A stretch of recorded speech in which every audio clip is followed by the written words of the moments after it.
एकदम सही वीडियो चुनी है उन स्टूडेंट ने जो कानपुर यूनिवर्सिटी बीएलएलबी में है और उनका सेकंड सेमेस्टर है और इस बार एग्ज़ाम है उनका इंग्लिश का, वो भी ऑब्जेक्टिव। तो आप दोस्तों सही चैनल पे आ चुके हैं, सही वीडियो पे आ चुके हैं। नमस्कार दोस्तों, मैं हूं रमन।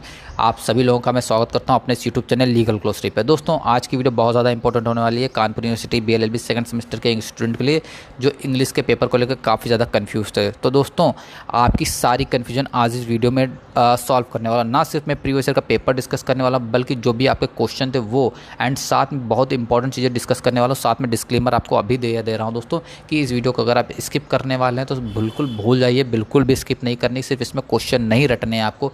ये पेपर आपका political science, economy, sociology, constitution, contract सभी से डिफरेंट होने वाला है। काफ़ी सारी चीज़ें मुझे इस पेपर में आपको बतानी है, तो प्लीज़ वीडियो को पूरा देखिएगा। ओके, तो चलिए वीडियो स्टार्ट करते हैं। तो पहला क्वेश्चन हमारा क्या है, देखिए एक्चुअली होता क्या है जब भी हम सोशोलॉजी, पॉलिटिकल साइंस, इकोनॉमी या किसी का भी पेपर देते हैं तो ये स्टार्ट ऊपर की जो हेडिंग होती है हम लोग इसको बिल्कुल दरकिनार कर देते हैं, इग्नोर कर देते हैं। बट इंग्लिश के एग्जाम में ये हेडिंग बहुत ज़्यादा इंपॉर्टेंट होने वाली है क्योंकि इसमें देखिए डायरेक्शन आपको दे रहा, कह रहा है कि भाई tick the correct meaning of the following phases. आप बता रहा है इसमें फॉलोइंग जो फेजेज दिए इसमें करेक्ट मीनिंग आपको बतानी है। अब इसमें कितने क्वेश्चन दिए हैं, इसमें टोटल 8 क्वेश्चन आपके दिए हुए हैं। तो पहले जो आपको क्वेश्चन इसमें 8 नंबर का आपका ये पैराग्राफ आ गया। अब आप देखते हैं इसमें से कितने लोग सही करते हैं, कितने लोग गलत करते हैं। अब इसमें आपसे क्वेश्चन क्या कह रहा है, देखिए जिसकी ग्रामर आज जिसने अच्छे से पढ़ी 12 तक तो इस पेपर में उसको तो कोई दिक्कत होने वाली नहीं है, लेकिन जिन्होंने ग्रामर सही से नहीं पढ़ी तो उनके लिए थोड़ा सा परेशानी का सबक है। बट आप लोगों को घबराना नहीं है, आपके साथ मैं हूँ ना। तो पहला क्वेश्चन हमारा क्या कह रहा है, you can not eat your cake and have is two means क्या होगा बताइए। कह रहा है इसका मतलब क्या होगा। आपके सामने 4 ऑप्शन दिए हैं, you can not have everything, you can have something, you should eat your cake, you should have everything. बताइए क्या होगा, बताइए इसका मतलब क्या होगा, आपको क्या लगता है। तो इसका आंसर होगा पहले का ए होगा, you can not have everything. You can not have every आपके पास नहीं है। क्या कह रहा है, you can not eat your cake, आप अपना केक नहीं खा सकते, बट हैव आपके पास है। बैकअप का मतलब क्या होता है बताइए, बैक्ड अप का मतलब क्या होता है। सेकंड का बताइए क्या होगा, रिजेक्टेड होता है, चेरिस्ड होता है, सपोर्टेड होता है, कंसीडर्ड होता है। आप भी कोई भी बैकअप प्लान बनाते हैं तो मैं एक एग्जांपल का बता रहा हूँ, आप एक बैकअप प्लान बनाते हैं तो आपके लिए सपोर्ट टाइप का होता है ना, तो सपोर्टेड होगा इसका आंसर। ओके, सेकंड का आंसर होगा आपका सी। देखिए मैं इंग्लिश के तरीके से प्रोफेशनल नहीं बता रहा हूँ, मैं आपको एक सामान्य तरीके से बता रहा हूँ जिससे आपको कुछ चीज़ें समझ में आ सके। ओके, अगर मैं इंग्लिश लैंग्वेज ग्रामर के रूल के अकॉर्डिंग बताऊँगा तो आप अभी समझ भी नहीं पाएंगे, तो मैं अपने आसान भाषा में जैसे भी आपको समझा सकता हूँ वैसे समझाने की कोशिश करूँगा। ओके, वरना कुछ स्टूडेंट आएंगे भाई आपको तो ग्रामर ही नहीं पता, आप कैसे पढ़ा रहे हैं, तो ऐसे ऐसे क्वेश्चन करें। बट मैं ग्रामर की तरह आपको इसको नहीं पढ़ाने वाला हूँ। ओके, मैं क्लियर कर दे रहा हूँ इस चीज़ को। Once in a blue moon means क्या होगा बताइए। Once in a blue moon, बताइए once in a blue moon का मतलब क्या होगा। Occur every day, easily available, see common, something extremely rare in occurrence. बताइए क्या होगा। वंस एक बार, ब्लू मून भाई एक बार ब्लू मून देख लिया, इसका मतलब क्या होगा, समथिंग एक्सट्रीमली रेयर इन ऑकरेंसी। आपको थोड़ा सा इसमें सेंस लगाने वाला क्वेश्चन है। थर्ड का आपका डी ऑप्शन होगा। ओके, थोड़ा सा बहुत इजी पेपर है, अगर आप लोगों ने थोड़ा सा सेंस में लगा लिया। फोर्थ क्वेश्चन क्या है, ए पीस ऑफ केक का मतलब क्या होता है बताइए। ए पीस ऑफ केक का मतलब क्या होता है। ए एक्सट्रीमली डिफिकल्ट टास्क होगा, बी डेंजरस होगा, सी हजार्डस होगा, डी समथिंग वेरी इजी। तो बताइए क्या होगा। फोर्थ को आपको लगता है ए पीस ऑफ केक को आप कैसे लग सकते हैं, कोई केक का एक टुकड़ा मान लीजिए, हिंदी में मैं आपको इसे बता रहा हूँ, उसका मतलब क्या होगा। एक्सट्रीमली डिफिकल्ट टास्क होगा, कोई आपको कठिन टास्क दे दिया जाएगा, या डेंजरस खतरनाक होगा। हजार्डस भी एक तरह से खतरनाक सब्सटेंस होते हैं जो फैक्ट्रीज वगैरह में यूज़ किए जाते हैं वो। D something very easy. तो बताइए आपको क्या लगता है फोर्थ का आंसर क्या होगा। तो भाई इसका डी आंसर होगा। ओके, देखिए piece of cake something very easy, समझे। Beating a dead horse means क्या होगा बताइए। बीटिंग ए डेड हॉर्स, मरे हुए घोड़े को मारना। मैं आपको हिंदी में बता रहा हूँ, अपनी लैंग्वेज में फिर से एक बार बता रहा हूँ। ओके, तो इसका मतलब क्या होगा। ए ऑप्शन दिया, giving time and energy to something that is over और ended, being cruel to the house, trying to revive the house, lift the house. अब बताइए एक घोड़ा है जो मर चुका है उसको आप मार रहे हैं, उसका क्या मतलब होगा। आप क्रूअल्टी कर रहे हैं हॉर्स के साथ, यानी बी वाला ऑप्शन कह रहा है कि आप उसके साथ क्रूअल्टी यानी आप क्रूर हो रहे हैं उसके साथ में, बहुत ज़्यादा क्रूरता कर रहे हैं उसके साथ। सी कह रहा है trying to revive the horse, आप जो घोड़े को ज़िंदा करने की कोशिश कर रहे हैं कि वो खड़ा हो जाए। तो सी वाला कैसे भाई, आप ही बताइए, सी वाला आंसर हो सकता है। डी कह रहा है लिफ्ट द हॉर्स, हॉर्स को लिफ्ट करने के लिए। सीधी बात है, आपका A option is the correct option. कह रहा है giving time and energy to something that is over और एंडेड। आप उस चीज़ को अपना समय और एनर्जी दे रहे हैं जो कि ख़त्म हो चुकी है या एंड हो चुकी है। ओके, तो सिंपल सा आंसर यही है इसका, ए वाला। ओके, इसके बाद है क्वेश्चन नंबर 6, मेकअप मीन्स क्या होता है। अब आप काफ़ी सारी गल कहेंगे मेकअप का क्या मतलब होगा, ये मेकअप जो हम लोग करते हैं वो। अरे नहीं नहीं, आपकी बात नहीं कर रहा हूँ, आप लोग गुस्सा मत हो ना। तो क्या कह रहा है, मेकअप का मीन्स क्या होता है बताइए। अब मैं सोच रहा हूँ क्वेश्चन क्यों ना गर्ल्स के लिए छोड़ दिया जाए, थोड़ा बताएं अपने हिसाब से मेकअप का मीन्स क्या होता है। 6 क्वेश्चन का आंसर आप बता देते हैं अगर हाँ मेकअप का मीन्स क्या होता है, तो अगली वीडियो आज ही मैं अपलोड करूँगा, जो भी आप बताएंगे जिस सब्जेक्ट पे, अगर आपने बता दिया मेकअप का मीन्स क्या होता है, कोई भी गर्ल्स बता दे इसमें से। 7th, he broke down upon hearing the news of his friend death means क्या होगा, he broke down upon hearing the news of his friend death। कह रहा भाई वो ब्रोक डाउन हो गया, अंदर से टूट गया जब उसने न्यूज़ सुनी कि उसके फ्रेंड की डेथ हो गई है। ओके, तो इसका ऑप्शन क्या होगा बताइए। कोलैप्स्ड हो जाएगा, बी रिजॉइस्ड हो जाएगा, सी फॉक्ड हो जाएगा, डी डांस्ड हो जाएगा, बताइए। तो 7th का जो आपका आंसर होगा कोलैप्स्ड, ए। ओके, इसका आंसर आपको बताना है, भूलना मत। इसका आंसर जितना जल्दी आप लोग बताएंगे, जितने जल्दी बताएंगे उतने जल्दी आपके लिए नेक्स्ट वीडियो आ जाएगी। और मैं पिन भी करूँगा, जिसका आंसर सही हो उसका आंसर पिन भी करूँगा मैं। 8 का क्या है, he looks after his father means क्या होगा, he looks after his father. Irritates, B mocks, C teases, या डी केयर्स। तो 8 का ऑप्शन आपका होगा डी केयर्स। ओके, अब इसके बाद हमारे देखिए 8 क्वेश्चन हमारे पूरे कंप्लीट हो चुके हैं। इसके बाद हम बढ़ते हैं 9 की तरफ। इसमें कह रहा find the correct meaning for these Latin words. अभी जो लैटिन वर्ड्स हैं हाँ, ये बड़े ख़तरनाक होते हैं, बहुत ख़तरनाक होते हैं। भी कितने नंबर के आपके हैं ये देखते हैं, फिर इसके हिसाब से मैं सोच रहा हूँ क्यों ना कुछ लैटिन वर्ड्स कुछ ना कुछ आपके लिए अलग से भी, क्योंकि इस पेपर से तो आपका इतना नहीं हो पाएगा पूरा अगर 100 क्वेश्चन के बेस पे जाएंगे। मैं कुछ इंपॉर्टेंट अलग से सोच रहा हूँ बना दूँ। अगर आप लोगों की हाँ है तो कमेंट में बता दीजिएगा कि आपको अलग से इसके ऊपर वीडियो चाहिए सेपरेट, इंग्लिश के ऊपर और क्वेश्चन जो मैं अपनी तरफ से ऐड ऑन कर सकूँ। देखिए पहले काउंट कर लेते हैं, 9 1 2 3 4 5 6, तो इसमें 6 ही दिए गए हैं। मेरे ख्याल से इसमें थोड़े और बढ़ा देने चाहिए थे, 10 या 12, क्योंकि अगर आप मान लीजिए 6 नंबर की आप तैयारी कर रहे हैं, मान के चलिए आप कम से कम 30 से 40 अगर आप पढ़ते हैं, उसमें से अगर एक ही 2 आते हैं तो फ़ायदा क्या हुआ, मुझे नहीं लगता कोई फ़ायदा हुआ। तो देखिए ये कुछ ऐसे हैं, बोनाफाइड हो गया, मालाफाइड हो गया, एंड इसके बाद में डी फैक्टो हो गया, इलेक्ट्रा हो गया, मी कल्पा हो गया, सांस हो गया। ये सब आपने पढ़े होंगे अभी तक। अगर आपने नहीं पढ़े हैं लास्ट सेमेस्टर में, आपने इनके बारे में कुछ ना कुछ पढ़ा ज़रूर होगा। अगर आपने पढ़ा होगा तो आपके काम आने वाली चीज़। तो 9th का आपका आंसर पूछा बोनाफाइड का मतलब क्या होता है। बोनाफाइड का मतलब होता है in a good faith. Okay, important, इसको पढ़ लीजिएगा 9th वाले। 10th का क्या होता है मालाफाइड, बताइए क्या होगा। Carried out in a bad faith, carried out in a good faith, in practice या मैलिशियस, बताइए क्या होगा 10th का। तो 10th का आंसर होगा carried out in a bad faith, A वाला आंसर होगा। ओके, 11 डी फैक्टो का मतलब क्या होगा, तो surely, B certainly, C of course, D in fact. तो 11 का होगा इन फैक्ट, एंड बहुत इंपॉर्टेंट है de facto. Okay, question number 12 की तरफ बढ़ते हैं। क्वेश्चन नंबर 12 का होगा आंसर आपका सी वाला, and the rest of such things. Okay, question number 13 मी कल्पा, बताइए क्या होगा, ए बी सी डी, क्या ऑप्शन आपको लगता है 13 का होगा। बी होगा, नहीं भाई बी नहीं होगा, सी भी नहीं होगा, डी भी नहीं होगा। तो आपने टिक क्यों लगा दिया, ये आपके नहीं है, आपका ऑप्शन होगा ए वाला। ओके,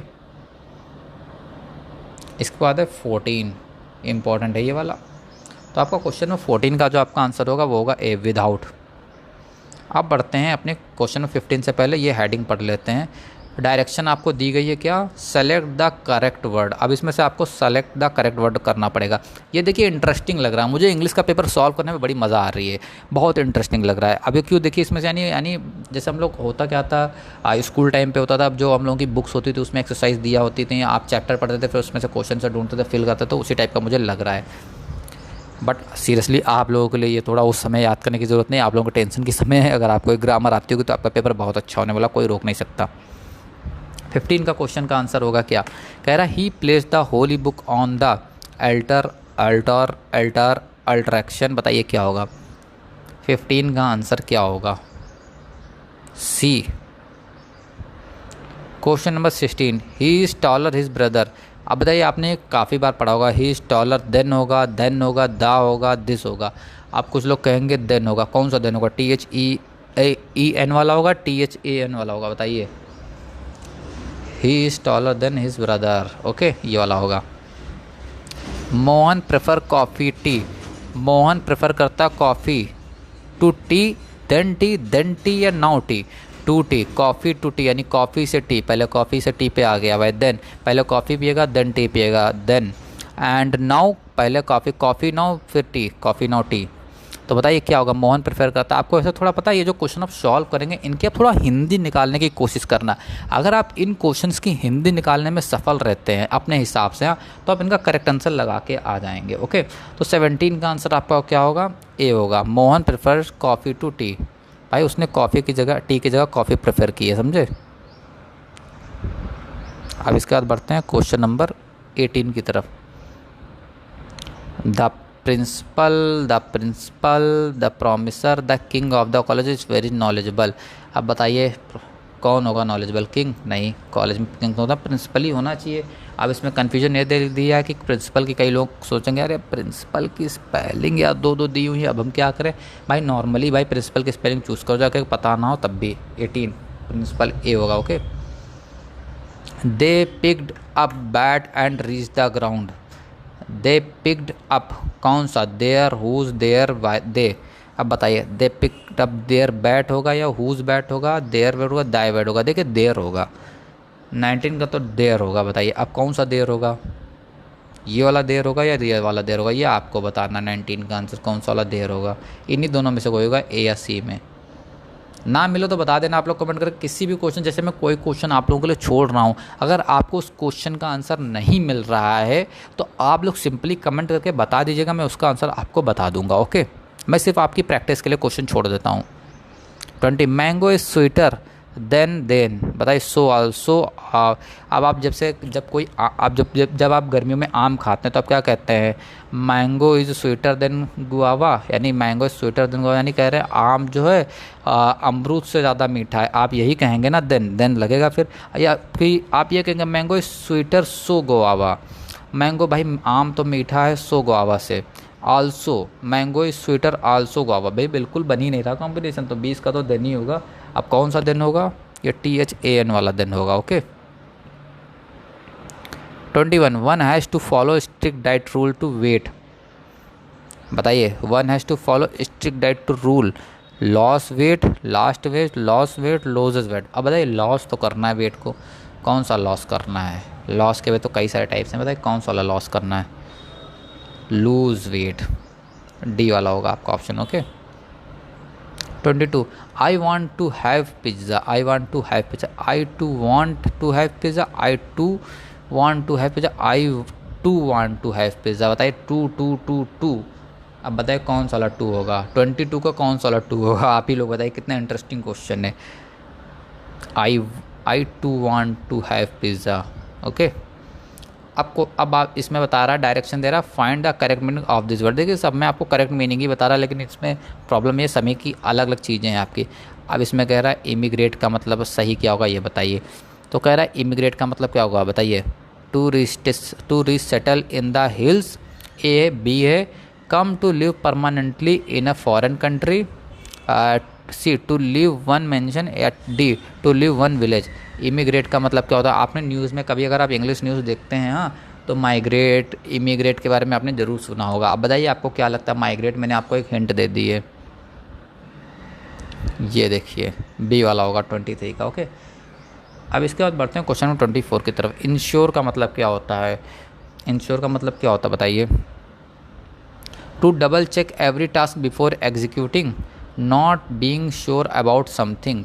इंश्योर, आप श्योर नहीं किसी चीज़ को लेके। ये टू बी इन डाउट, किसी चीज़ को लेकर डाउट है। D to make something certain to happen. तो इसका जो मतलब हमारे अकॉर्डिंग निकल के आया दोस्तों, वो डी वाला निकल के आया है। फिर भी अगर आपको लगता है कि ऑप्शन बी होना चाहिए तो आप एक बार चेक भी कर सकते हैं, मैंने आपको मना नहीं किया। देखिए इंग्लिश में होता क्या है, कई सारे वर्ड्स के इतने सारे मतलब निकल आते हैं, कभी कभी तो एग्जामिनर ही आप इनके आंसर की देखेंगे वही खुद गलत आंसर की बना के दे देते हैं, तो ये भी बड़ा कन्फ्यूजन है। Choose the correct preposition now, ये बहुत इंपॉर्टेंट है। इसके ऊपर मैं सोच रहा हूँ एक अलग से वीडियो बना दूँ, प्रीपोजिशन आप कैसे चूज़ कर सकते हैं, जल्द से जल्द आप लोग सीख जाएंगे। ओके, तो 25 है ही इज़ फाउंड स्वीट्स। अब बताइए क्या इन होगा, ऑफ होगा या ऑन होगा। He is found on sweet, he is found in sweet. देखिए कोई भी मैंने क्या कोई भी क्वेश्चन आपको इसमें आंसर देना, उसकी हिंदी आपको बना के देख लूँगा, अपने आप को एग्जाम्पल रख लीजिए। तो ही को मान लीजिए आप बात कर रहे हैं अपने किसी दोस्त की, किसी नालायक दोस्त की बात कर रहे हैं, तो वो नालायक दोस्त क्या कर रहा है, फाउंड स्वीट्स कर रहा है कि नहीं कर रहा है, उसमें क्या लगेगा आपको, बस इतना सोच लेना। ओके, इतना सोच लेंगे काम हो जाएगा आपका। सो गाइज आपका 25 का जो आंसर होगा दोस्तों वो होगा आपका सी वाला, option C is the correct answer of. Okay, इसको मैं रफ कर दे रहा हूँ। अब बढ़ते हैं क्वेश्चन नंबर 26 की तरफ। The cat jumped the chair. अब बताइए कैट ने जंप किया, ऑफ किया नहीं भाई, ऑफ किया नहीं भाई, सी फॉर किया नहीं भाई, डी अंडर किया नहीं भाई। बताइए क्या होगा, मैंने चारों को चार नहीं कह दिया, अब सही क्या होगा, ऑफ द चेयर भाई। मैंने जब बी कहा था उसी पे रुक गया था। He is in the room होगा, ऑन द रूम होगा, अबव द रूम होगा, अंडर द रूम होगा। बताइए ऑन द रूम होगा अंदर, इन का रूम होगा अंदर, अबव का मतलब होगा ऊपर, अंडर का मतलब होगा नीचे। बताइए क्या होगा, तो 27 का आपका आंसर होगा इन, सीधा सा। He is in the room. Please sit down होगा, प्लीज़ सिट अपॉन होगा, इनटू ओवर होगा। इसका आंसर भी मुझे अगर बताने की ज़रूरत पड़ रही है तो बहुत दुख की बात है, down. Please sit down. I left him below above behind on. बताइए क्या होगा, 29 का आंसर आपका क्या होगा, C I left him behind. Put this picture in the wall, on the wall, into the wall या थ्रू द वॉल। बताइए 30 का भी बिल्कुल सिंपल सा आंसर है, ऑन द वॉल। अब इस पिक को दीवार पे लगा दीजिए, ऑन द वॉल कर दीजिए। He slept 8 o'clock, in 8 o'clock, of 8 o'clock, till या अपॉन 8 o'clock। बताइए 31 का आपका आंसर क्या होगा, till 8 o'clock। He slip till 8 o'clock। Okay, 32 don't laugh other, don't laugh in other, don't laugh in to other, या B don't laugh at other, या don't laugh of other. तो 32 का जो आपका आंसर होगा वो होगा बी वाला, एट अदर। ओके, इसके बाद बढ़ते हैं क्वेश्चन नंबर 33 की तरफ। क्वेश्चन नंबर 33 आपका क्या कह रहा है, the book lies a heap on the floor. तो 33 का आपका जो आंसर होने वाला दोस्तों वो सी होगा। अभी तक जो आप क्वेश्चन दोस्तों देख रहे होंगे दोस्तों, आप समझ रहे होंगे कि इसमें देखिए थोड़ा एक्सरसाइज टाइप के आपके क्वेश्चन दिए हुए हैं। ओके, तो आप ये जो इसमें क्वेश्चन दिए हुए हैं आपको 100 के 100 क्वेश्चन ये तो आपको पढ़ने ही पढ़ने, तो कोई हो सकता है इसमें से कुछ ना कुछ क्वेश्चन आपका रिपीट हो जाए। एंड मेरी गट्स फीलिंग कहती थी कुछ क्वेश्चन इसमें से जरूर रिपीट होंगे, कुछ के काफ़ी सारे क्वेश्चन इसमें से रिपीट होंगे। बट प्रॉब्लम यहाँ पर ये आ रही है कि आप इनके MCQ कहीं भी ढूंढ नहीं पा रहे होंगे, और इन केस अगर आप इसकी कहीं से भी CLP या CLA कहीं से पा जाते हैं MCQ की, तो क्या वो पढ़ना सफिशिएंट है आपके लिए। सबसे बड़ा क्वेश्चन ये रेज होता है, तो मेरे ख्याल से आपके लिए रेज नहीं, भले उसमें 500 से 1000 MCQ दिए हुए आपके सब्जेक्ट से, बट मुझे लगता है सफिशिएंट नहीं है। क्योंकि अगर आपका इसमें से थोड़ी सी बेसिक नॉलेज आपकी क्लियर हो गई, मैं नहीं कह रहा हूँ कि आप जाइए पूरी ग्रामर की बुक उठा लीजिए, लेकिन जो भी टॉपिक्स आपके दिए हुए हैं उसमें से थोड़ी सी बेसिक नॉलेज आपको ले लेनी है, ताकि आपको पता चल जाए कि कॉन्सेप्ट क्या है, क्या बात हो रही है। ओके, तो आपको थोड़ी सी अंडरस्टैंडिंग बस होनी चाहिए, आप थोड़ी सी अंडरस्टैंडिंग करिए, एंड देन आप इस पेपर को दोबारा देखिएगा, आप अच्छे से क्वेश्चन गेस कर पाएंगे। ओके, तो बस मेरा यही कहना कि आप थोड़े थोड़े टॉपिक क्लियर कर लीजिए। एंड इसके ऊपर मैं एक सेपरेट वीडियो ज़रूर लेके आऊँगा दोस्तों। मैं जानता हूँ आप सभी लोग काफ़ी टेंशन में इस सब्जेक्ट को लेके, क्योंकि काफ़ी सारे स्टूडेंट की अगर बैक लगती है तो इस सब्जेक्ट में लगती है, एंड मोस्टली लगती होगी। जैसा कि आपने फर्स्ट सेमेस्टर का एग्ज़ाम दिया होगा, आई नो दोस्तों काफ़ी सारे स्टूडेंट की अगर बैक आई होगी तो इंग्लिश के सब्जेक्ट में आई होगी। मुझे आप लोग बताइए किस किस की इंग्लिश सब्जेक्ट में बैक आई है दोस्तों फर्स्ट सेमेस्टर में। वैसे तो ये चीज़ पूछने वाली नहीं है, बट मैं जनरली पूछ रहा हूँ। अगर ज़्यादा लोगों की आई है तो टेंशन का विषय है, टेंशन का सब्जेक्ट है। ओके, तो चलिए बढ़ते हैं क्वेश्चन नंबर 34 की तरफ। क्वेश्चन नंबर 34 से पहले बताया choose the correct form of verb in the following sentence. अब इसमें से आपको करेक्ट वर्ब बतानी है। ओके, क्रिया बतानी है, क्रिया। वर्ब हिंदी में हम लोग क्रिया नहीं कहते, तो वही आपको बतानी है। तो 34 का question, the potter is the pot, the potter is made a pot, the potter is making a pot, the potter has made a pot, और the potter is makes pots. अब बता रहे पॉटर क्या भाई, यानी जो मान लीजिए कोई मिट्टी का घड़ा बना रहा है, ठीक, तो वही कह रहा कि वो कुम्हार जो है वो मिट्टी का घड़ा बना रहा है। मैंने एक जनरली एग्जाम्पल दिया, तो उसकी हिंदी आप बनाइए, बताइए बना रहा है। तो मेकिंग होगा, मेड होगा, हैज़ मेड होगा, या मेक्स होगा।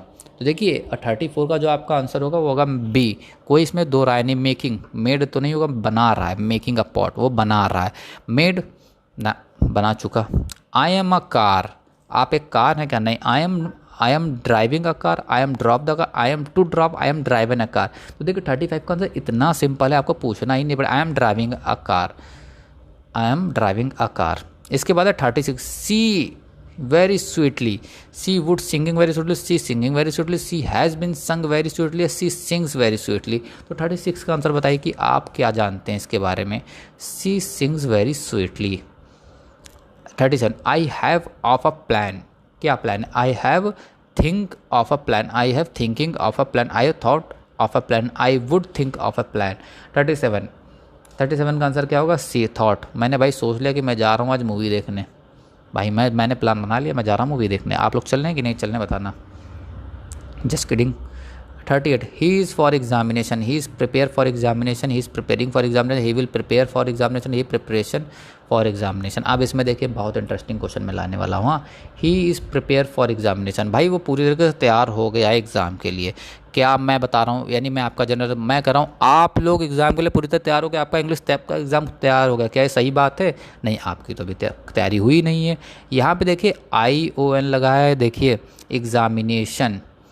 आपको टेंस याद रखना होगा, आपको present tense, present continuous tense, present indefinite continuous, ये आपको थोड़ा पता होना चाहिए, तभी आप इनके आंसर बता सकते हैं। देखिए 38 का जो आपका आंसर है वो है बी। आप यानी he is preparing for examination, आप अभी एग्जामिनेशन की प्रिपरेशन कर रहे हैं भाई, आप प्रिपरेशन कर रहे हैं ना। विल प्रिपेयर आप करेंगे, आप कर चुके हैं प्रिपरेशन, काफ़ी सारी चीज़ें। देखिए मैं अपने एग्जाम्पल से समझा रहा हूँ, मैं किसी ग्रामर के एग्जाम्पल से नहीं समझा रहा हूँ, मैं फिर बता रहा हूँ, फिर आप लोग मत कहना कि यार ग्रामर में ऐसा वैसा कुछ नहीं, मैं अपने हिसाब से समझा रहा हूँ ताकि आप लोगों को समझ में आए बस।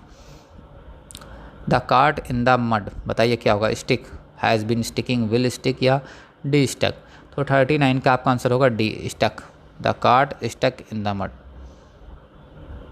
Question number 40, I met a little cottage girl on road, I meet a, I has meet, I will meet, बताइए क्या होगा met। तो 40 का आंसर होगा, कुछ सोचना ही नहीं भाई, ए वाला होगा, जब सबसे पहला ही आंसर बिल्कुल सही लग रहा है। he has his collar bone। 40 का आंसर होगा आपका डी ब्रोकन।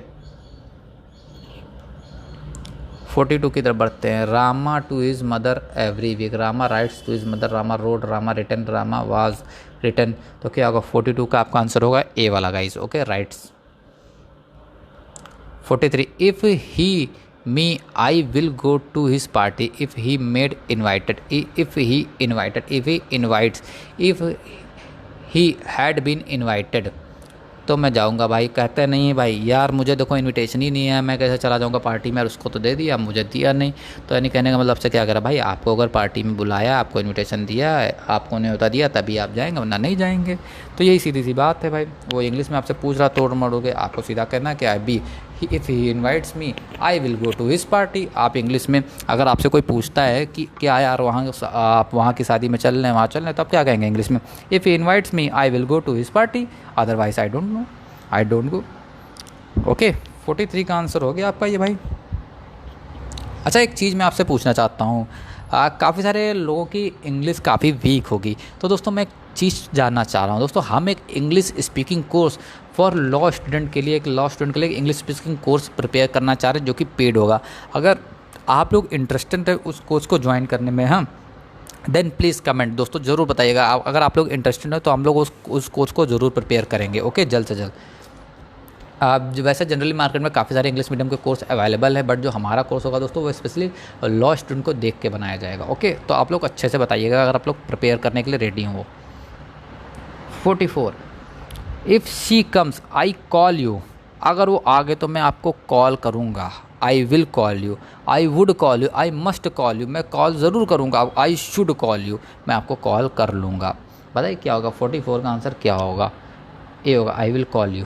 देखिए एक चीज़ आप करिएगा इस बार, पता है कि जब आपका एग्ज़ाम हो जाए, हाँ, तो जैसे विल, शुड, मस्ट, ये जितने भी वर्ब्स वगैरह इसको आपको हिंदी में इसका मतलब आप लोग ज़रूर जान लीजिएगा, कब किस चीज़ का यूज़ होता है, सारी चीज़ें आप सीखना स्टार्ट कर दीजिए, वरना आगे चल के काफ़ी ज़्यादा प्रॉब्लम होने वाली है। आप एक लॉ स्टूडेंट हैं, अगर आपकी इंग्लिश वीक होती है आगे चल के तो काफ़ी ज़्यादा प्रॉब्लम होने वाली है। देखिए गवर्नमेंट्स कोई भी आएंगे यहाँ, वो कहेंगे हम हिंदी को ज़्यादा वो करेंगे, इंग्लिश को कम करेंगे, कोई कुछ भी कम करेंगे, बट फैक्ट ये है हमारा जो लॉ है वो काफ़ी ज़्यादा इंग्लिश लॉ से डराइव्ड किया गया है। अगर हमें जब हमारे यहाँ के जो पॉलिटिशियंस हैं उनको जब नॉलेज होगी लॉ के बारे में तभी वो लॉ लिखेंगे ना, वो अब जजेस को, लॉ में कमीशन को, जो भी उनको उससे कोई मतलब। देखिए आप, मैं यहाँ पे कोई पॉलिटिक्स की बात नहीं करने वाला, ना किसी का फेवर, नहीं किसी का सपोर्ट करने वाला, ना किसी के अगेंस्ट बोलने वाला हूँ, बट आपको प्रिपेयर रहना होगा हिंदी के लिए भी, इंग्लिश के लिए भी। देखिए आप इस इंतज़ार में मत बैठिएगा कि गवर्नमेंट कोई भी आएगी आपके लिए हिंदी में प्रोविज़न लेके आएगी, ऐसा बहुत, अगर होगा भी तो मुझे लगता है अभी बहुत टाइम है।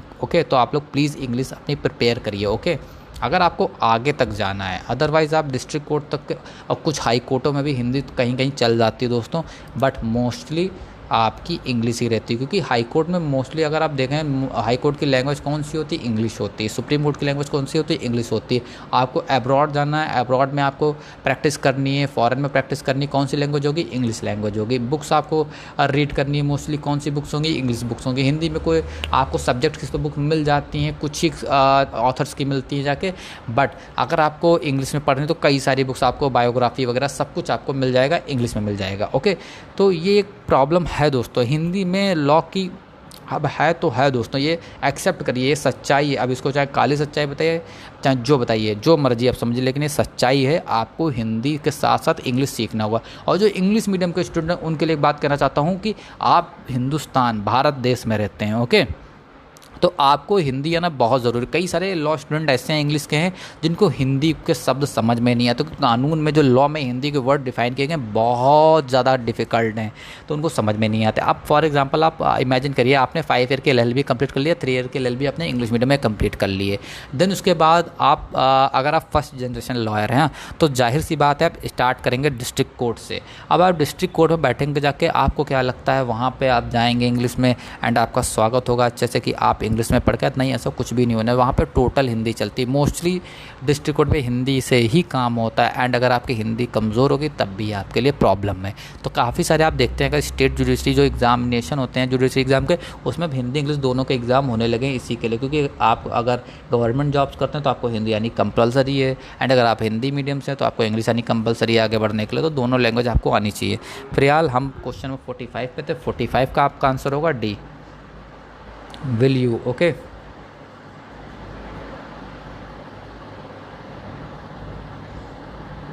46 की तरफ बढ़ते हैं। If you have eaten good breakfast you hungry now, वो नॉट बताइए क्या होगा 46 का। मैं थोड़ा जल्द जल्द से क्वेश्चन आंसर टिक करे दे रहा हूँ ताकि आप लोग देख लें। आप सभी लोगों ने एक चीज़ पिछली वीडियो में कही थी कि आप लोग सब आप समझा के बताया करें, इसके लिए मुझे सच बता रहा हूँ, मुझे बहुत खुशी हुई थी कि आप लोगों ने कहा था समझा के बताया करें, क्योंकि इससे आपकी अंडरस्टैंडिंग अच्छी होगी, मेरी भी अंडरस्टैंडिंग अच्छी होगी, एंड हम लोग एक दूसरे से अच्छा कन्वर्सेशन कर रहे हैं, जिससे आपकी मैं बात सुन रहा हूँ, आप मुझसे बता रहे हैं। देखिए आप लोगों की रिक्वेस्ट थी इंग्लिश की वीडियो आई, अब आपने एक इंग्लिश की वीडियो की रिक्वेस्ट की थी, मैं आपके लिए 2 और लेके आऊँगा। ओके, 47 का आंसर होगा बी, बट आप लोग इन्फॉर्म कर दीजिएगा कि आपको चाहिए भी या नहीं चाहिए, भी तो बता दीजिएगा, क्योंकि अगर मैं लेके आऊँ आप लोग देखेंगे भी नहीं तो मुझे बहुत बुरा लगेगा, तो इसलिए आप लोग बता दीजिएगा आपको चाहिए या नहीं चाहिए, बाकी मैं रेडी करके रख लूँगा। 48, he is still sleeping, but इसमें क्या कह रहा है, choose the correct answer for the following tag question. अब ये टैग क्वेश्चन आपके लिए आ गए हैं। ओके, तो इसमें क्या कह रहा है, ही इज़ स्टिल स्लीपिंग। देखिए एक चीज़ मैं क्लियर करना चाहता हूँ, देखिए जो इंग्लिश का आपका एग्ज़ाम जो रिटन एग्ज़ाम होता था, ठीक, उसमें क्या होता था, उसमें आपसे यानी उसकी थ्योरी के बारे में लिखने के लिए पूछा जाता था। अब इसमें आपको सीधा एक्सरसाइज दे दिया जाता है। देखिए इंग्लिश का जो जनरली एग्ज़ाम होता था हम लोगों का, आप 12th तक याद करें तो उसमें लिखने को कुछ ही क्वेश्चन आते थे, बाकी उसमें एक्सरसाइज आती थी। अब ग्रामर देख लीजिए, अब हिंदी व्याकरण देख लीजिए, उसमें जो भी आता था संधि विच्छेद, आपके मुहावरे वगैरह, जो भी लोकतियाँ वगैरह आती थी, वो सभी आपकी एक्सरसाइज के रूप में आती थी, इसी फॉर्म में आती थी कि आपको ये दे दिया जाएगा, इसमें आपको करेक्ट ऑप्शन चूज़ करना। आप बोर्ड में देखी जाके तो ये वही पैटर्न है, आपको इसमें ईजी होना चाहिए, क्योंकि आप इसमें तब भी आप अच्छे नंबर ला सकते, बट जो आपका रिटन एग्जामिनेशन इतना टफ होता था तो आप पूछ नहीं सकते, इसलिए इसमें थोड़ी सी मेहनत करिए, आप अच्छे नंबर स्कोर करेंगे, मुझे पूरी उम्मीद है आप सभी लोगों से। 48 का आंसर क्या होगा दोस्तों, 48 का आपका आंसर होगा बी वाला, is not he. 49 let us go for a walk, तो 49 का आपका आंसर होगा C, shall we. They will wash the car, बताइए क्या होगा। क्वेश्चन टैग हैं ये, इनके बारे में भी आपको बताऊंगा जल्द से जल्द। Do you go to school, वो not you, don't you, could not you, would you, would not you, तो 51 का आपका आंसर होगा दोस्तों बी होगा, don't you. Please turn the music down, where you, was you, will you, is you, 52 का होगा C, will you. The moon is shining tonight, could not it, would not it, was not it, is not it, बताइए क्या होगा। 53 का आपका answer होगा D, is not it. Moon is shining tonight, is not it. Select the correct answer, फिर से बताइए। Precis is summary and precis writing means क्या होता है, बताइए। प्रीसेस इज अ समरी है एंड प्रीसेस राइटिंग का मतलब क्या होता है, समराइजिंग करना, एडवोकेटिंग करना, एक्सप्लेनिंग करना, डिस्क्राइबिंग करना। इसका बहुत सिंपल सा आंसर है दोस्तों आपका फोर्थ का ए वाला, समराइजिंग करना। ओके, टू प्रीसेस ए पैराग्राफ, ये जो क्वेश्चन आपके आ रहे हैं ये रिपीट क्वेश्चन हो सकते हैं, जो प्रीसेस वगैरह के क्वेश्चन आ रहे हैं इनको आप अच्छे से पढ़ना है, क्वेश्चन आपके रिपीट हो सकते हैं। ओके दोस्तों, तो 55 का आपका आंसर होगा C, you should read it slowly and repeat your reading. Okay, precis a paragraph, to precis a paragraph बता रहा है आप कोई भी प्रीसेस का जो भी पैराग्राफ होता है उसमें बता रहा है आप उसको आराम से पढ़िए और उसको रिपीट करिए अपनी रीडिंग को। ओके, ए प्रीसेस शुड भी क्या होनी चाहिए, वेल एक्सप्लेंड होनी चाहिए, शुड भी एलोबरेटेड वेल होनी चाहिए, शुड भी illustrated, illustration form original text होना चाहिए, इन योर ओन वर्ड्स होना चाहिए। तो इसका बहुत सिंपल सा आंसर हो दोस्तों, ये प्रीसेस जो भी होती है आप अपने खुद के वर्ड्स में बताइए। ओके, ये वैसे तो सारी टर्म एंड कंडीशन इसमें सही दोस्तों दी गई, अच्छे से एक्सप्लेन भी आप करें, एलोबरेट भी करें, अच्छे से इलस्ट्रेशन भी बताएं ओरिजिनल, लेकिन जो इसका है आप अपने वर्ड्स में बताएं। Okay, pick the correct precis sentence, precis बताइए। अब इसमें से बताइए, आपको प्रीसेस करेक्ट बतानी होगी इसका। His courage in the battle might without exaggerating be called lion like he was unlike lion in the battle, B a he was timid in the battle, C a he was not brave in the battle, D a he was very brave in the battle. तो 57 का जो आपका answer होने वाला my dear friends वो होगा D, he was very brave in the battle. Now question 58 की तरफ बढ़ते हैं। John fell into the river and before help could reach he sank, तो John was dropped in the river, John was saved, John could not be saved, या John fell into the river, बताइए क्या होगा। बताइए, John fell into the river and before help could reach he sank, तो बताइए क्या होगा। 58 का जो आपका आंसर होने वाला माय डियर फ्रेंड्स होगा A, John was drowned in the river. ये देखिए 15, Mohandas Karamchand Gandhi the father of the nation who devoted his life for the country was killed by Godse. अब इसमें बताइए क्या Godse was killed by Gandhi ji, Gandhi ji was killed by Godse, या Gandhi ji killed him, चलो Gandhi Godse killed Nehru ji. तो इसका सिंपल सा आंसर है भाई मेरे, Gandhi ji was killed by Godse. 59 का आंसर आपका क्या होगा, Godse was killed by Gandhi ji, बताइए क्या होगा, ए या बी होगा। मोहनदास करमचंद गांधी, ठीक, Mohandas the father of the nation है, who devoted his life for the country was killed by Godse, बताइए क्या Godse was killed by Gandhi ji या Gandhi ji was killed by Godse, इस दोनों में से कोई एक आंसर होगा, आप बताइए क्या होगा 59 का। Today are 3000, sorry for that, हम लोग क्वेश्चन में 59 पे थे ना दोस्तों, just give me 1 minute.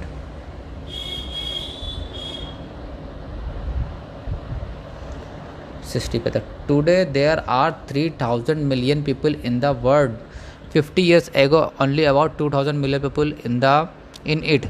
In last 50 years world population has increased from 2000 million to 3000 million.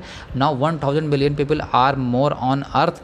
देखिए आपसे क्या कह रहा है, आज के समय पे 3000 मिलियन पीपल हैं अपने दुनिया पे, हाँ, और 50 ईयर्स हो गए, 50 साल पहले, हाँ, सिर्फ 2000 मिलियन पीपल थे जिंदा थे इस कंट्री पे, तो सॉरी देश पे, तो सॉरी कंट्री पे, यहाँ पूरे दुनिया में। तो ए ऑप्शन कह रहा है इसमें से एक ऑप्शन आप करेक्ट बताइए, इन लास्ट 50 ईयर, यानी आखिरी के जो 50 साल है जो दुनिया की पॉपुलेशन है, वर्ल्ड पॉपुलेशन जो इंक्रीज़ हुई है 2000 मिलियन से 3000 मिलियन, क्या ये सही ऑप्शन होगा, या बी आपसे पूछ रहा है कि now 1000 million people are more on earth, यानी ये कहने का मतलब कि 1000 पीपल जो है 1000 लोग अब और ज़्यादा हो गए हैं अर्थ पे अपने, हाँ। C population of the earth is growing fast, C यानी पॉपुलेशन जो है बढ़ रही है, ग्रो कर रही है। The entire world in over populated, पूरी दुनिया जो अब पॉल्यूटेड हो रही है, ओवर पॉपुलेटेड हो रही है, यानी जो भी पॉपुलेशन होनी चाहिए, जनसंख्या होनी चाहिए, बहुत ज़्यादा अनियंत्रित जनसंख्या हो रही है। तो 60 का अगर देखा जाए तो 60 क्वेश्चन का आंसर तो सभी सही हैं, बट आपको जो लगाना है दोस्तों मेरे अकॉर्डिंग आप ये ए वाला लगाए। In last 50 years world population has increase from 2000 million to 3000 million. Okay, वैसे देखा जाए 4 के 4 ऑप्शन सही लग रहे हैं आपको, मुझे भी। 61 no other profession in the entire world is more noble than the teaching profession, there are many profession in the world. यानी इसमें कहना चाह रहा है कि भाई कोई भी इतना प्रोफेशन इंटायर वर्ल्ड में इतना क्या करा इतना नॉलेजेबल नहीं है जितना टीचिंग प्रोफेशन है। Okay, entire world is more noble than, यानी क्वेश्चन में समझ गया हूँ, अब आपको समझाता हूँ। बता रहा है कि यानी टीचिंग प्रोफेशन एक ऐसा प्रोफेशन है पूरी दुनिया में इससे ज़्यादा कोई नोबल प्रोफेशन है ही नहीं। तो क्या अब आपके सामने ऑप्शन है, इसमें क्या ऑप्शन है सही है गलत है बता रहा है। ए कह रहा है there are many profession in the world, बात तो सही है। B gardening and mining are not so noble, teaching is the noblest profession, there are many noble profession in India. तो मुझे तो भाई ए वाला भी सही लग रहा है, डी वाला भी लग रहा है। ओके, तो 61 का आंसर जो होगा लेकिन वो आपका जो इसमें इज सी और teaching is the noblest profession. Studies groom personalities and make a person knowledgeable and able to express himself. अच्छा, एक चीज़ इससे पूछना चाहता हूँ, ये जो टीचिंग तो प्रोफेशन नोबल प्रोफेशन है, क्या ये जो लॉ स्टडी है हम लोगों की जो लीगल एजुकेशन है, क्या ये एक नोबल प्रोफेशन है या नहीं एडवोकेसी, बताइए। अगर आपको इस क्वेश्चन का आंसर पता है तो आप अच्छे रास्ते पे, नहीं पता है तो बहुत समझ लीजिए फिर क्या। 62 studies groom personalities and make a person knowledgeable and able to express himself. Study groom करती है पर्सनैलिटी को और पर्सन को नॉलेजेबल बनाती है एंड उसको एबल करती है, उसके अंदर यानी कैपेबिलिटी आती है, एबिलिटीज़ आती है कि वो अपने आप को एक्सप्रेस कर सके। तो यानी ए ऑप्शन क्या, study must be done, study serve for ability, studies are needed for future, study are important. ये सारे के सारे चीज़ें सही हैं 62 के आंसर। भाई आप studies must be done, study होनी चाहिए भैया, study serve for ability, study serve for ability होनी चाहिए। C studies are needed for a future, study बहुत ज़रूरी भविष्य के लिए। स्टडीज़ आर इंपॉर्टेंट, भाई पढ़ाई बहुत ज़्यादा इंपॉर्टेंट है, लेकिन हम इसमें जो क्वेश्चन पूछा जा रहा है उसके अनुसार बात कर रहे हैं। बी वाला आपका ऑप्शन सही होगा जो क्वेश्चन पूछा जा रहा है। आप क्वेश्चन आपका है direction, select the indirect sentence deduced from the given direct sentence. अब भाई बताइए, यहाँ से आपका खेल चालू होता है। 63 fix the tube, master said to the servant, the servant fix the tube.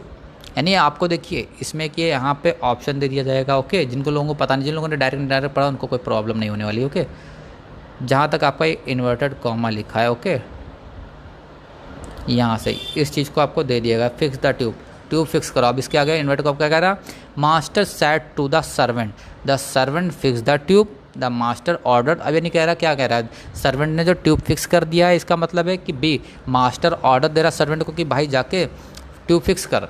C master said servant to fix the tube, यानी सिर्फ ऑर्डर नहीं दे रहा, मास्टर सिर्फ कह रहा भाई जाके भाई ट्यूब सही कर दो, भाई फिक्स कर दो। या servant was asked to fix the tube, जो नौकर है सर्वेंट को पूछ रहा है भाई क्या मैं जाके ट्यूब फिक्स कर दूँ। तो ये आपका क्वेश्चन का आंसर है। तो 63 का जो आपका आंसर है भाई बी वाला, भाई सीधी बात है भाई, मास्टर कह रहा भाई ऑर्डर कर रहा भाई जाके भाई तुरंत जाओ और फिक्स करो जाकर ट्यूब। अब भाई आप मोस्टली भाई जो ओनर होते हैं, मास्टर होते हैं भाई, ऑर्डर ही करते हैं सर्वेंट को भाई, ये तो रिक्वेस्ट तो करते नहीं हैं। Please wait for 5 minute, the nurse said, nurse ने कहा है प्लीज़ वेट फॉर 5 मिनट्स। अब इसमें हम लोग देखेंगे कि क्या कहा उसने, ठीक। प्लीज़ वेट फॉर 5 मिनट ये आपका है। तो क्या करें, the nurse requested the patients to wait for 5 minute, यानी नर्स ने रिक्वेस्ट की पेशेंट से कि आप 5 मिनट रुक जाइए।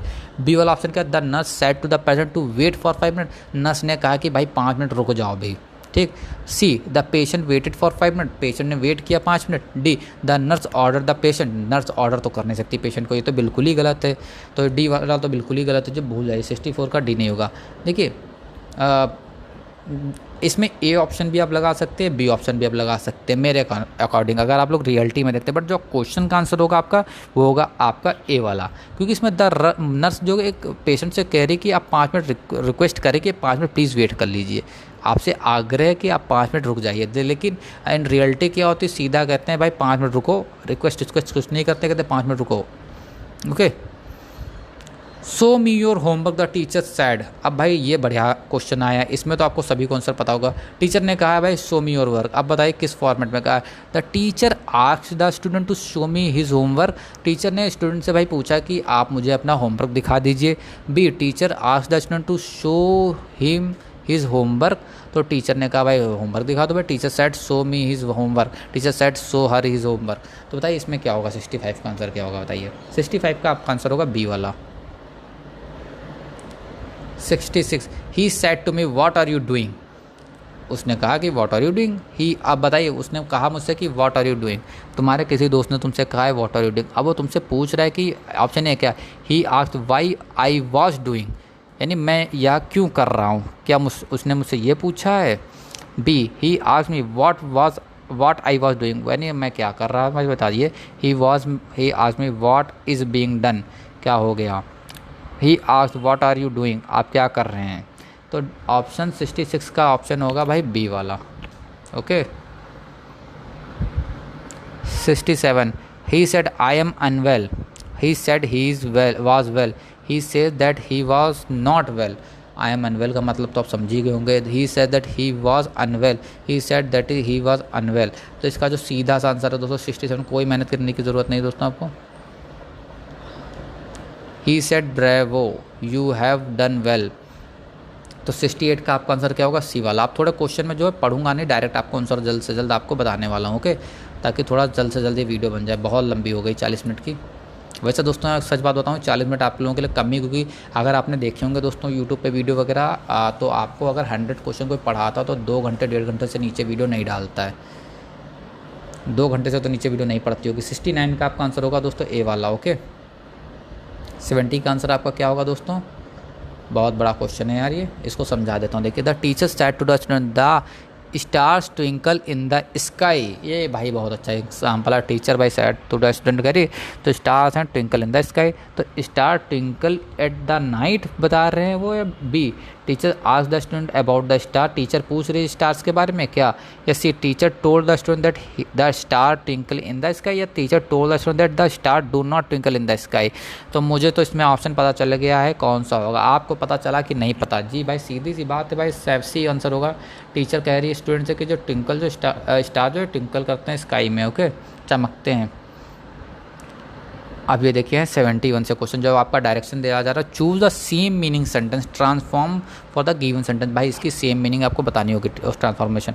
ओके, तो 70 the news is too good to be true, the news is terrible, the news is good and true, the news is bad, the news is so good and that I can not be true, it can not be true. तो इसका answer क्या होगा 71 का, आपको वो लोग बताना होगा। The news is so good that it can not be true, the news is too good to be true. तो इसका आंसर क्या होगा, डी वाला। डी, ऑप्शन डी होगा। He is not stronger than me, वह मुझसे ज़्यादा शक्तिशाली नहीं है, स्ट्रॉन्ग है। तो इसका एक सेम मीनिंग निकालनी होगी 72 में। बताइए क्या होगा। I am as stronger as him, I am weak, he is the strongest, he is a weak. इसका ए वाला होगा आपका। 73 no other metal is a heavy as lead, lead is soft material, soft metal, metal are strong, lead. बताइए क्या होगा 73 का आपका answer होगा डी वाला। ओके। 74 का आपका आंसर होगा बी वाला। ओके। 75 का आपका आंसर होगा सी वाला। 76 का आपका आंसर होगा दोस्तों डी वाला।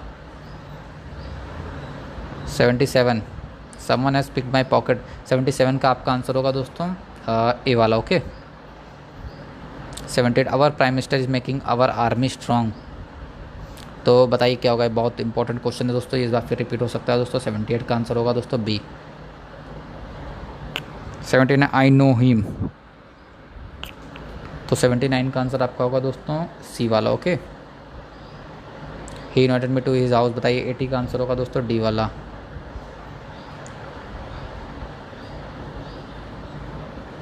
अब देखिए इसमें भी आपको एक पैसेज दे ही दिया गया है। कहा जा रहा है direction the read passage below the answer the given question carefully.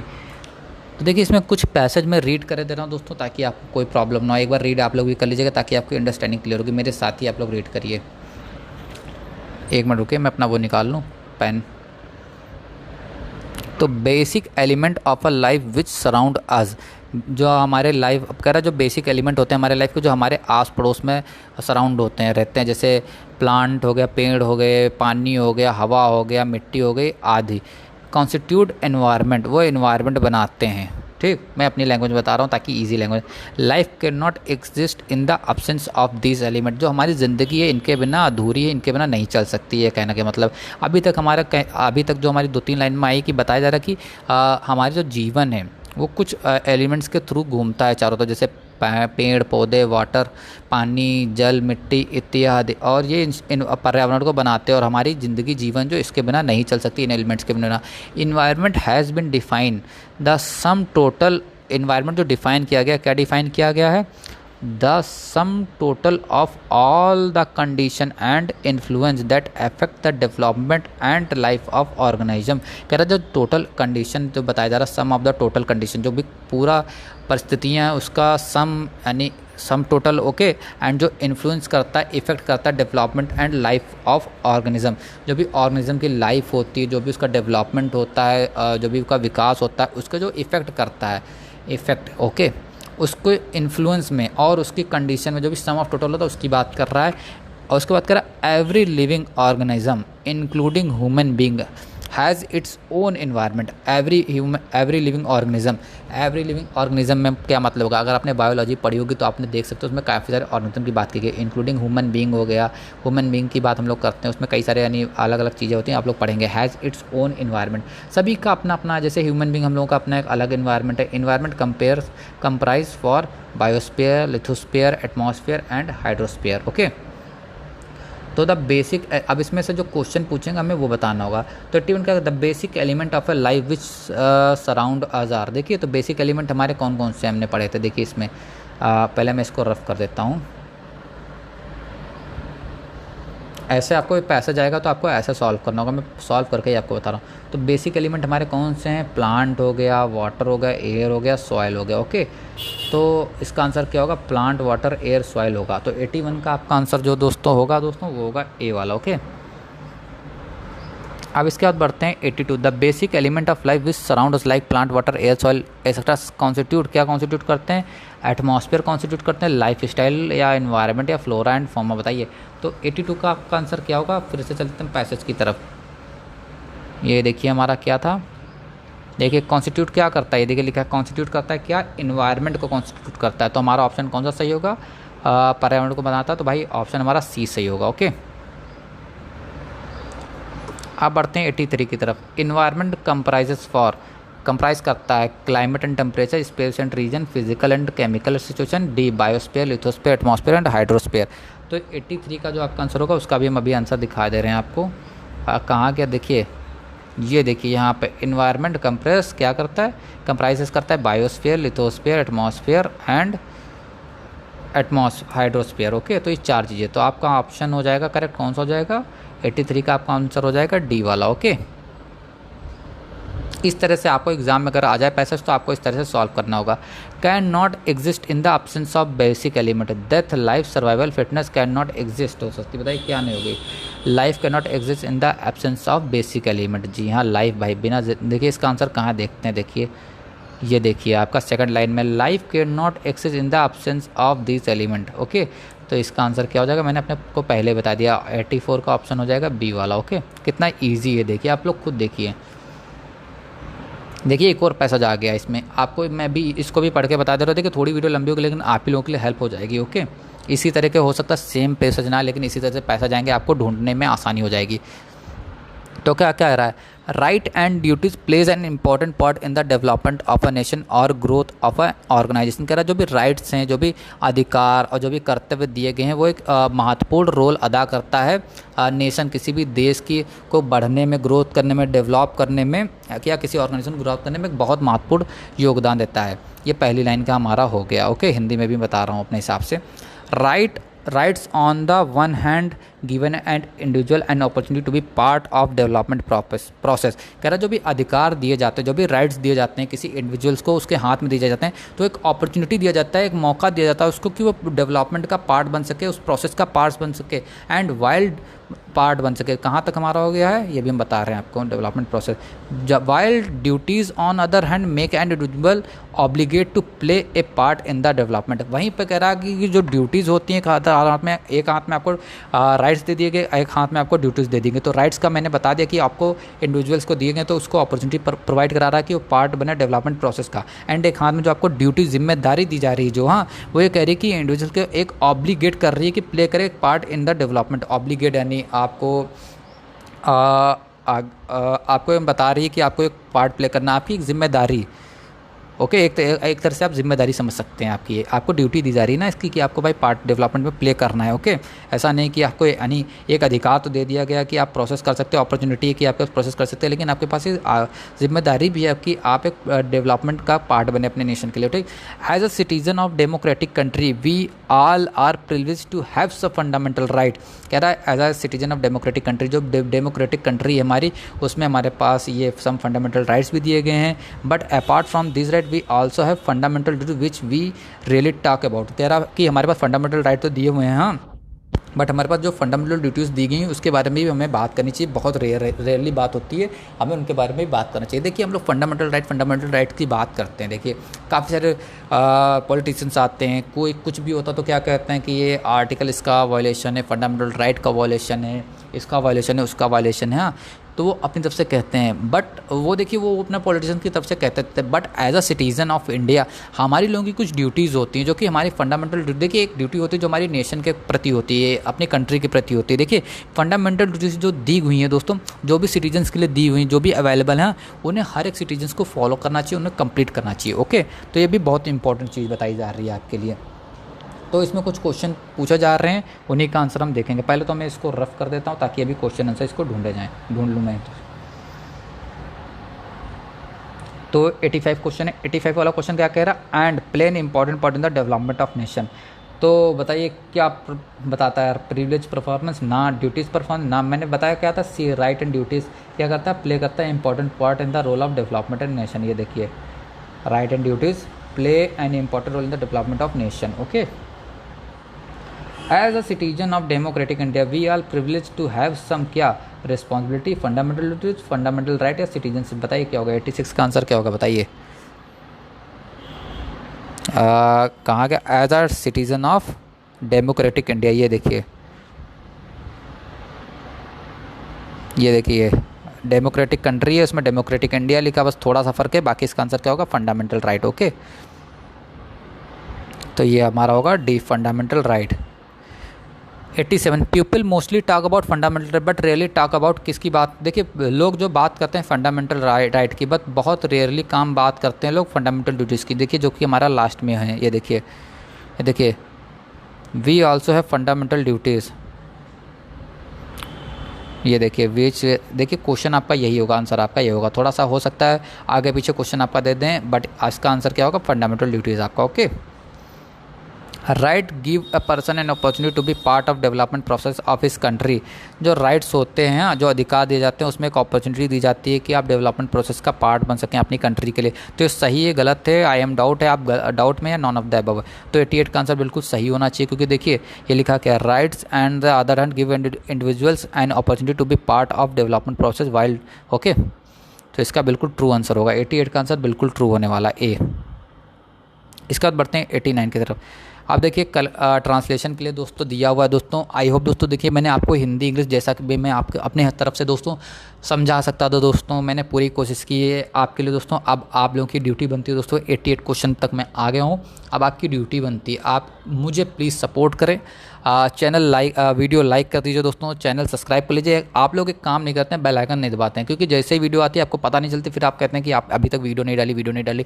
तो एग्जाम टाइम चला, फटाफट से बेल आइकन दबा ले, जैसे ही वीडियो अपलोड होगी आपको तुरंत नोटिफिकेशन मिल जाएगी दोस्तों। एंड एक चीज़ दोस्तों और मैं कहना चाहता हूँ कि अगर आपने अभी तक टेलीग्राम चैनल ज्वाइन नहीं किया, ये आपके लिए बहुत ज़रूरी, टेलीग्राम चैनल ज्वाइन करना, प्लीज़ ज्वाइन कर लीजिए। कोई भी अपडेट आती है, कोई भी इन्फॉर्मेशन होती है, आप तक शेयर की जाती है। एंड टेलीग्राम ग्रुप, अगर आपको जैसे कुछ स्टूडेंट से बात करनी, कन्वर्सेशन करनी, कुछ पूछना है, तो आप उस ग्रुप को भी ज्वाइन कर सकते हो। दोनों की लिंक आपको डिस्क्रिप्शन बॉक्स में मिल जाएंगी, दोनों की दोनों चीज़ आप ज्वाइन कर लीजिए। इससे पहले अगर आपने पॉलिटिकल साइंस की वीडियो नहीं देखी, कॉन्स्टिट्यूशन कॉन्टेंट की वीडियो नहीं देखी, वो सभी आपको इस वीडियो की डिस्क्रिप्शन में लिंक है, मिल जाएगी। ओके, तो चलिए बढ़ते हैं क्वेश्चन नंबर 89 की तरफ। दोस्तों वीडियो शेयर जरूर करिए, वीडियो लाइक करिए, वीडियो कमेंट करिए, अपना सपोर्ट दिखाइए, क्योंकि जब आप कमेंट करते हैं कि आपको इस वीडियो से हेल्प हो रही, तो मुझे मोटिवेशन मिलता है और मैं और वीडियो बना के लाता हूँ। इसलिए आप अगर कमेंट करते हैं मुझे अच्छा लगता है, इसलिए मैं और वीडियो आपके लिए लेके आऊँगा, मैं प्रॉमिस करता हूँ। ओके तो कह रहा है इसको अब भाई करेक्ट ट्रांसलेशन करिए। There was a well in the village, वहाँ एक कुआं था, गांव में कुआं था, गांव में कुआं है, कुआं एक गांव में था। तो बताइए क्या होगा, 89 का आंसर क्या होगा। अब भाई देखिए जिसको ट्रांसलेशन आता है उसके लिए तो आसान है, गांव में कुआं था। Okay there are 60 student in the class, भाई इस कक्षा में 60 विद्यार्थी हैं, 60 विद्यार्थी यहाँ हैं, 60 विद्यार्थी कक्षा में हैं, इसमें 60 हैं तो क्या होगा 90 का बिल्कुल सिंपल आंसर है भाई, इस कक्षा में 60 विद्यार्थी हैं। There are 60 student in the class. It is not difficult to write a poem, कह रहा है कविता लिखना कठिन नहीं, कविता लिखना कठिन है, कविता लिखित लिखने वाली कविता है। It is not difficult to write a poem, इसका मतलब ही आपको सिंपली साइड 91 का आपका आंसर होगा, कविता लिखना कठिन नहीं है। विल इट रेन टुडे, आज बारिश होगी, आज बारिश तो नहीं होगी, क्या आज बारिश होगी, इसका आंसर बिल्कुल सिंपल है 92 का सी वाला, क्या आज बारिश होगी। Will it rain today. 93 gazetted holiday, सरकारी छुट्टी, गैर सरकारी छुट्टी, राजपत्रित अवकाश या प्रशासनिक अवकाश। तो देखिए ये 93 का क्वेश्चन का आंसर आपका होगा बी, गैर सरकारी। गैर सरकारी नहीं होगी, इसका ऑप्शन की एक मिनट, 93 का आंसर ये नहीं होगा दोस्तों। ओके इसका मैं थोड़ा कन्फर्म करके आपको बताऊंगा। मेरे अकॉर्डिंग दोस्तों इसका सी या डी में से कोई एक आंसर होगा। 94 का क्या होगा दोस्तों, विल, नसीहत, वसीयत, शपथ पत्र या प्रशासित। अब ये बड़ी अच्छी चीज़ पूछ ली इन्होंने, विल, विल के कई मतलब होते हैं। वसीयत मोस्टली हमारे यहाँ इंडिया में क्या कहा जाता है 94, विल, वसीयत। तो 94 का आंसर हम भी वसीयत ही लगा रहे हैं दोस्तों ना, शपथ पत्र, प्रशासित, नसीहत कुछ भी लगा सकते थे। But barking dog seldom bytes, बताइए भौंकने वाले कुत्ते शायद ही काटते हैं, भौंकने वाले कुत्ते ही काटते हैं, भौंकने वाले कुत्ते नहीं काटते हैं, कुत्ते नहीं काटते हैं, कुत्ते तो काटते हैं, गलत बात कह रहे हैं। तो 95 का आपका आंसर होगा भौंकने वाले कुत्ते शायद ही काटते हैं। 96 ओपन द बॉक्स, संदूक खोलो, खोलो बंद, खोलो संदूक अपना, खुला संदूक, चलो खोलो अपना संदूक। तो भाई देखिए सीधी 96 का आंसर होगा ए, संदूक खोलो भाई। 97 he might have come here, वह जल्दी आएगा, वह यहाँ नहीं आएगा, वह शायद यहाँ आएगा, वह यहाँ आएगा। तो भाई इसका आंसर मेरे को तो सी वाला लग रहा है, तो मैं सी वाले साथ में जा रहा हूँ। 98 do you know where mushroom grow, क्या तुम जानते हो मशरूम कहाँ उगते हैं, क्या तुम मशरूम की खेती जानते हो, क्या तुम मशरूम जानते हो, मशरूम तेज़ी से उगते हैं। सीधा आंसर है 98 का ए वाला। दोस्तों इसमें जो मैंने आपको ये ट्रांसलेशन वाले पढ़ाए हैं अभी तक, मैंने जो भी क्वेश्चन दोस्तों आपको पढ़ाए हैं, अब इसका ये मतलब नहीं है कि ये बिल्कुल कॉपी के कॉपी आपको यही क्वेश्चन दे दिए जाएंगे। ओके हो सकता है इससे रिलेटेड आपको क्वेश्चन दिया जाए, कुछ ना कुछ चेंज करके आपको दिया जाए। तो दोस्तों ऐसा नहीं कि आपने 100 क्वेश्चन रट लिए, ये रटने वाली चीज़ नहीं। मैं फिर से एक बार केयरफुली आपको जिम्मेदारी से कह रहा हूँ, आपको रटना नहीं है, समझना है। ओके कोई भी कन्फ्यूजन आपके दिमाग में, कोई भी क्वेश्चन आ रहा हो इंग्लिश के एग्जाम से रिलेटेड, आप कमेंट बॉक्स में पूछ लीजिए, मैं फटाफट से रिप्लाई करूँगा ना, वीडियो बना के ले आऊँगा इस चीज़ पे। ओके 99 का है Girish Karnad was not only an actor but also a dramatist, बताइए। तो 99 का आपका आंसर होगा B. And if he come I will go to play with him, अगर वह आता तो मैं जाता, अगर वह आता तो मैं खेलता, अगर वह खेलेगा तो मैं आऊँगा, अगर वह आएगा तो मैं उसके साथ खेलने जाऊँगा। भाई सीधी आंसर भाई डी वाला। Okay no confusion. तो दोस्तों 100 MCQ कंप्लीट हो गए हैं दोस्तों। अब दोस्तों मैं आपके ऊपर छोड़ता हूं दोस्तों कि अगर आपको वीडियो पसंद आई है दोस्तों तो फटाफट से वीडियो लाइक कर दीजिएगा दोस्तों। कमेंट करके दोस्तों आप मुझे बताइए वीडियो कैसे लगी, मुझे बहुत अच्छा लगता है, मोटिवेशन मिलता है, मैं वीडियो और मेहनत से बनाता हूँ और लगन से बनाऊँगा आप लोगों के लिए। तो फटाफट से कमेंट करके बताइएगा वीडियो कैसी लगी। एंड दोस्तों एक बहुत ज़रूरी रिक्वेस्ट आप सभी से दोस्तों, काफ़ी सारे स्टूडेंट के पास दोस्तों सोर्स नहीं है, कोई भी सोर्स नहीं, ना ही कोई अच्छी इन्फॉर्मेशन है दोस्तों कि वो कैसे पढ़ें कैसे ना पढ़ें। तो प्लीज़ दोस्तों मेरी एक रिक्वेस्ट है, मेरा ये मोटिव है कि दोस्तों मेरा जो चैनल है दोस्तों वो हर एक कानपुर यूनिवर्सिटी के स्टूडेंट तक पहुंच सके, जिससे उनको फ्री ऑफ कॉस्ट में चीज़ें पता चल सके दोस्तों। तो प्लीज़ दोस्तों आप अपने फ्रेंड्स के साथ कॉलेज में दोस्तों प्लीज़ शेयर करें, आप अपने टीचर्स के साथ भी शेयर करें, क्योंकि वो तो कुछ बढ़ाते नहीं, बट वो अगर इस वीडियो को कई स्टूडेंट तो भेजते हैं तो कई सारे स्टूडेंट की लाइफ बन सकती है दोस्तों, कई सारे स्टूडेंट अच्छे से पढ़ सकते हैं दोस्तों, ना कि सिर्फ इस वीडियो में दोस्तों बल्कि हर एक वीडियो जो भी इन्फॉर्मेशन उनको मिलती है दोस्तों। ओके प्लीज़ दोस्तों आपसे रिक्वेस्ट है, प्लीज़ इस वीडियो को शेयर करें, इसी वीडियो को नहीं सारी वीडियो को शेयर करें। एंड आप इस चैनल के बारे में लोगों को ज़रूर बताएं। धन्यवाद दोस्तों, आप लोगों का मैं बहुत बहुत धन्यवाद करता हूं दोस्तों, आप लोग इतना सपोर्ट दे रहे हैं, आप लोगों का बहुत बहुत शुक्रिया।